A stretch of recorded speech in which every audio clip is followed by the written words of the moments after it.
I just found out my husband might have cheated on me with my now dead best friend, and they might even have a child together, but he's insisting it's not what I think. I, 33 female, don't even know where to start.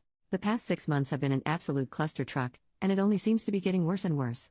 My lifelong best friend since elementary school, whom I'll call Alice, sadly passed away in February from cancer. She had a 2-year-old daughter who went into the custody of Alice's mom after she passed away, who I'll call Alexis.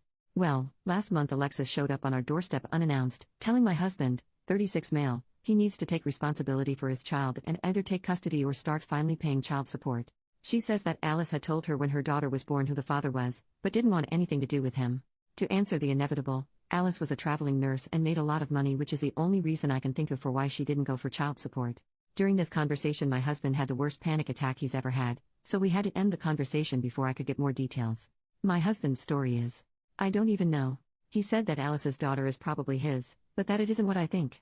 Almost 3 years ago we threw a large housewarming party as we just moved into our dream home, after I finally finished residency and was set to make real money for once.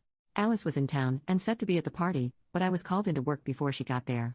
I didn't get back till after 3 a.m., party was winding down, my husband was passed out upstairs, and Alice had already left the party, which at the time I did find strange as we hadn't seen each other in months. My husband claims he woke up in the middle of the night to Alice on top of him, but he passed out again before he could say anything. He claims he never told me because he was worried I wouldn't believe him, which I don't know if I do. He showed me some texts he sent his best friend the next day asking for his advice about him thinking someone SA'd him, but if he cheated he could have had that conversation as evidence, especially since he never said Alice specifically. Ever since the party he has been very distant with Alice, and after she had her daughter he would even find excuses not to be around the house when she would visit at all. I don't know if that's because he cheated, or if Alice did actually SA him and this was his trauma response. Honestly Reddit, I don't know what to do. I've known Alice since we were children and she had never come across as that kind of person. But I've also known my husband for over a decade and he's not once ever given the inclination of a cheater. He's an attractive guy and I've seen the looks he gets at the gym and he's never even given more than a glance. What the hell should I do?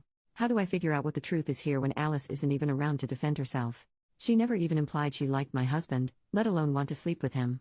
I told my husband he needs to get a DNA test before anything is decided on the child's part, but in the meantime he needs to move out while I think about what I'm going to do here.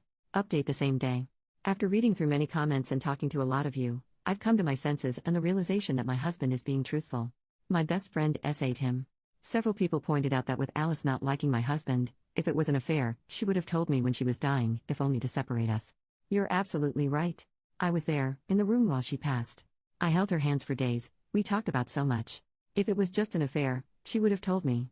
But if she SA'd my husband, she wouldn't have said a word. That's the type of thing horrible people take to the grave. I've also come to the realization that I made a terrible mistake asking my husband to leave for a few days while I gather my thoughts.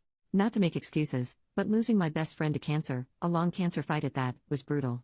To say that I was devastated wouldn't do it justice. That it happened only 6 months ago, I'm still feeling it every day. So to have this thrown on me?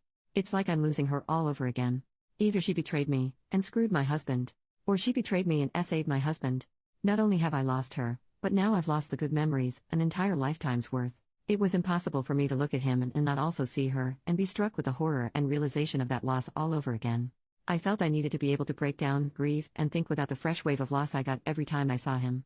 It was wrong of me to ask him to leave, you're right though, and as of a few minutes ago I've righted this wrong. I called my husband, I apologized, told him I believe him, and begged him to come home. He'll be here in half an hour at most, and I'm going to support my husband the way I know he would have supported me. I've been an off and on Reddit user for several years, and sometimes the advice given on subreddits like these can be a bit hit or miss. But today you guys did good.